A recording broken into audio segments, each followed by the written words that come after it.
Hi, welcome to it matters. జీవితంలో ఒక్కసారైనా విమానం ఎక్కాలి అనేది below middle class, lower class వల్ల డ్రీమ్. అయితే 10 ఏళ్లతో పోల్చుకుంటే ఇప్పుడు విమానం ధరలు కాస్త అందుబాటులో ఉన్నా ఎప్పటికప్పుడు మళ్ళీ ఛార్జెస్ పెంచుతూ షాకిస్తూ ఉంటాయి విమాన సంస్థలు.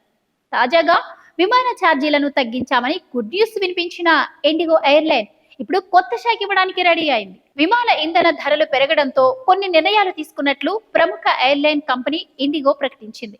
ఇకపై ఇండిగో విమానాల్లో ఫ్రంట్ లైన్ లో ఉన్న సీట్ల కోసం ప్రయాణికులు 2,000 రూపాయలను ఎక్స్ట్రాగా ఖర్చు చేయాల్సి ఉంటుందని చెప్పింది.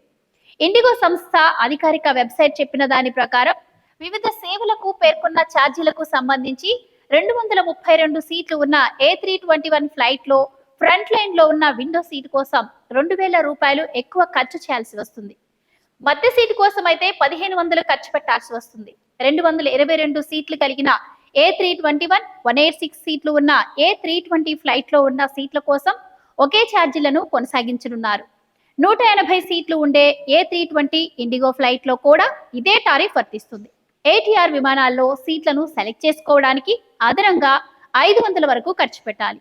గత వారమే ఇండిగో కంపెనీ తాము ప్రయాణికుల నుంచి వసూలు చేసే ఇంధన ఛార్జీని ఉపసంహరించుకుంటున్నట్లు ప్రకటించింది. ఇంధన ఛార్జీలను తగ్గించడం వల్ల ఇకపై నిర్దిష్ట దూరాలకు విమానయాన ఛార్జీలు 1,000 రూపాయల వరకు తగ్గనున్నాయని అంతా సంతోషించారు. కానీ ఇప్పుడు మరో కొత్త నిర్ణయం తీసుకొని మరో షాక్ ఇవ్వడానికి రెడీ అవుతున్న ఇండిగో గురించి ప్రయాణికులు ఎలా రియాక్ట్ అవుతారో చూడాలి.